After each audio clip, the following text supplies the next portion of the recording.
70s, two Russian motocrossers came to Hawkstone Park to ride the British Grand Prix.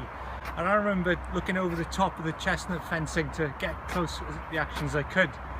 I remember back then they rode on Öhlins suspension, as did quite a few of the top World Cup racers. Gennady Moseyev, Torleif Hansen. I mean, they were like superstars of the 70s.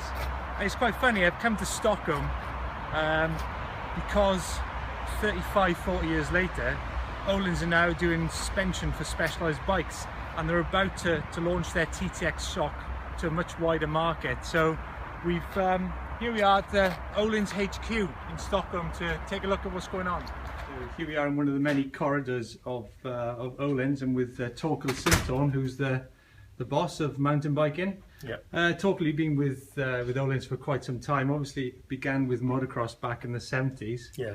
And we've got here some of the units from back that time. Can you just talk us through some of the famous world champions and GP winners? Okay, this is before my time, but here in the beginning of the 70s you have the first product that Kent actually designed and developed and produced. He did everything on his own at that time. So when the company started to grow, it was oriented to the motocross elite. So we have Gennady Moseyev. That's the Russian. He was state-sponsored rider, wasn't he? Yeah. Those guys, yeah. Yeah. And Håkan Karlqvist, and you have Roger de Koster, Malherbe. Hold on there, Torkel. You're talking. There's quite a few world champions in there. Yeah. Okay. Yeah, it is. It is. Yeah. It was a hectic time for Kent. I'm sure about that. So, yeah. But that is the heart of the Öhlins racing company. Yeah. Jag jagar dig, Kari. Jaså? Ja, racermodellen. Okay, so here we are, right in the heart of Öhlins in Stockholm, and the place is just so clean, it's crazy. And we've got pictures of like my heroes from the 80s, Håkan Karlqvist, who used to ride for Öhlins. We're just going to take a quick walk through to the mountain bike section. Yeah. And I'm here with TJ Hansen. Hi there. All right. So TJ, talk us through. This is where it all happens. Yeah, we're gonna walk into our new, or actually it's main production, but we just recently opened up our new mountain bike production line. So we got some TTXs down here. We got some TTXs ready to be filled with oil and gas and dynoed, and then ready to be wrapped up. And so here we got the pre-assembly where the boys put together the compression adjusters, small bits and pieces. Next step would be to put end eyes in, torque the cylinder tube to the head. Next step is end eye, torque, so everything you got on a certain torque, so everyone gets exactly the same. Next step would be to another torque one for the end eye. This looks interesting. Yeah, this is the latest, greatest oil filling machine that we just got. Since this production line is fairly new, everything is like up to date when it comes to technology. Nitrogen charger and I like that pot over there. What's all that about? It's like for when the boys are bending the needles in the nitrogen charger, they have to put it in a certain container. And then the dyno? Finish off with the dyno. Yeah. Make sure all the shocks are the same, reliability, and so make sure everything is right. Got a few dynos in here, TJ? Oh, we got plenty, way too many sometimes, but no, it's a good tool. Okay. It's a good tool. Perfect.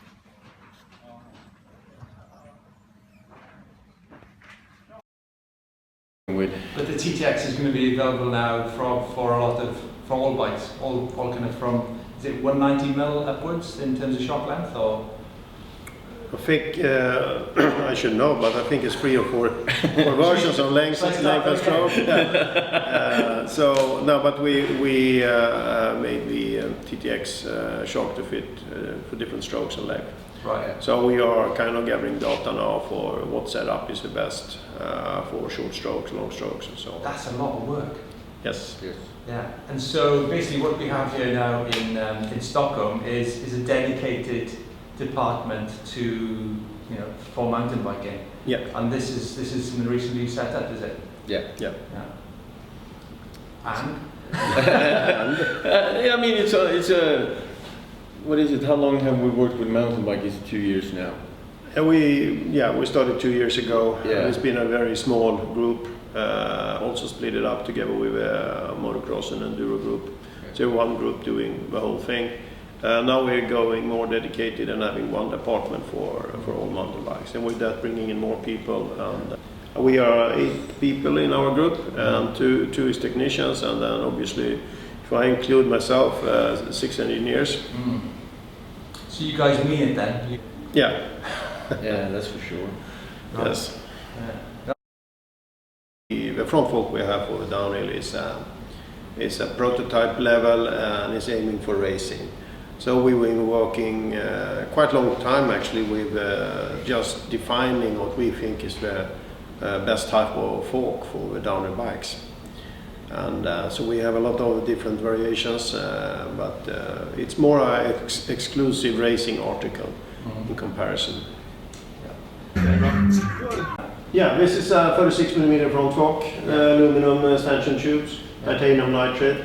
It's 205 stroke. Internally in this, we should call it proto, we have a TTX cartridge system in the right side, and on the left side we have a combination of coil spring and air spring. So it's a kind of hybrid spring package right now.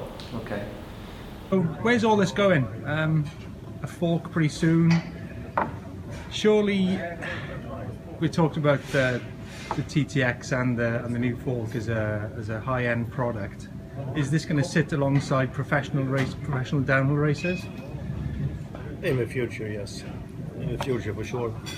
That's a clear target. 2015 we'll kind of take it easy. We still have a lot of development to do.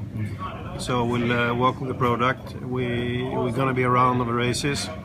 We're going to follow the championships close. Maybe one day you'll have to get that checkbook out, Torkel. I don't think so. It's going to be a tough discussion here, for sure. I guess it's going to be hard because you've got the likes of Rossi and Co who are buying your products, and then it would be the total opposite to be paying races to. Must be quite tricky. That's tricky. Yeah. It's always been tricky, but for us, we focus on the performance, and we focus on to really help to go faster. Yeah. And sooner or later, people start to put a value on that instead of a value of how big check you're going to get. Yeah, it must be a difficult challenge to kind of working with different business models in between car racing and MotoGP and mountain biking. Yeah. Is that it? Is that all you're going to say?